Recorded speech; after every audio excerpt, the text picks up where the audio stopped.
आज आपण आपल्या किचन मध्ये झटपट होणारी अशी दुधी भोपळ्याची भजी बनवणार आहोत। नमस्कार, ताईच्या किचन मध्ये आपले सर्वांचे स्वागत आहे।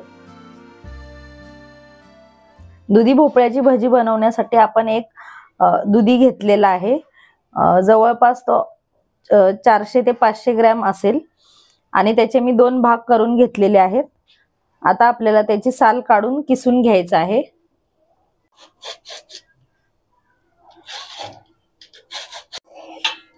दुधी भोपळ्याचे साल आपण काढून घेतलेली आहे।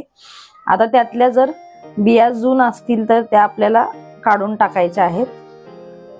कवळ्या बिया असेल तर नाही काढल्या तरी चालतील। इथे थोड्याशा जून बिया आहेत म्हणून त्या मी काढून टाकते। दुधी घेतानाच आपल्याला कवळा बघून घ्यायचा आहे।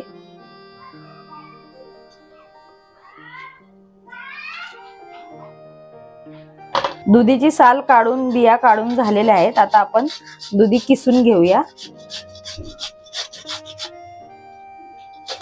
किसलेला दुधी आपण बाउल मध्ये काढून घेतलेला आहे।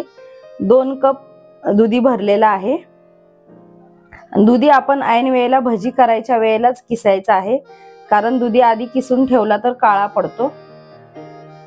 किसलेल्या दुधीमध्ये आता आपण घालणार आहोत पाव चमचा हळद, 2 चमचे लाल तिखट, पाव चमचा ओवा हातावर चोळून घालायचा आहे,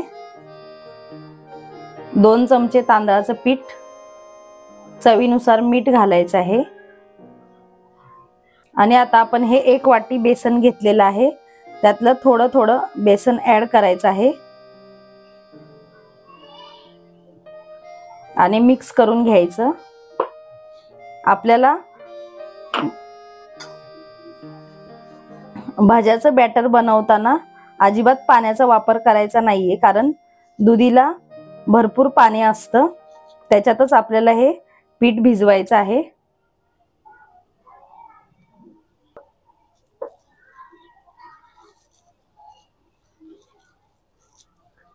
तुम्ही बघू शकता पाणी न टाकता किती ओलसर मिश्रण झालेलं आहे।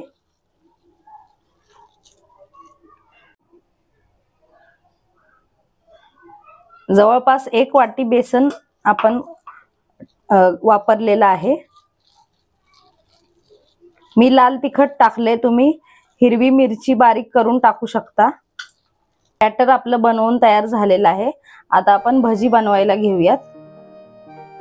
भजी तळण्यासाठी आपण कढईत तेल गरम करून घेतलेलं आहे।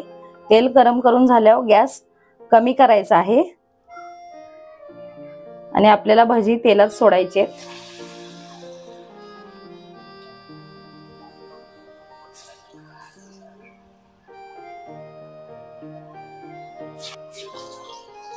भजी सोडताना सावकाश सोडायची आहेत।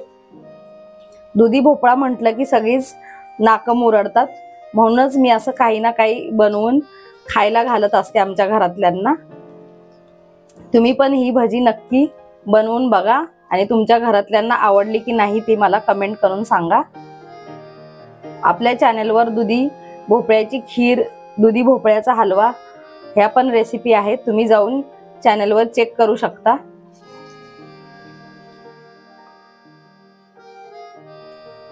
ही भाजी आपल्याला मंद गॅसवर 2 ते 3 मिनिटं चांगली तळून घ्यायची आहेत, कारण दुधी जास्त ओलसर असतो त्यामुळे लवकर शिजली जात नाहीत। जर तुम्ही फास्ट गॅसवर तळलीत तर ती वरून फक्त काळपट होतील आणि आतून तशीच कच्ची राहतील। त्यामुळे गडबड करायची नाही, सावकाश मंद गॅसवर तळायची आहेत। भजी आपली चांगली खरपूस रंगावर तळून झालेली आहे, ती आता आपण काढून घेऊयात। ही भजी करायला जरा वेळ लागतो, दुधी मध्ये पाणी जास्त असल्यामुळे।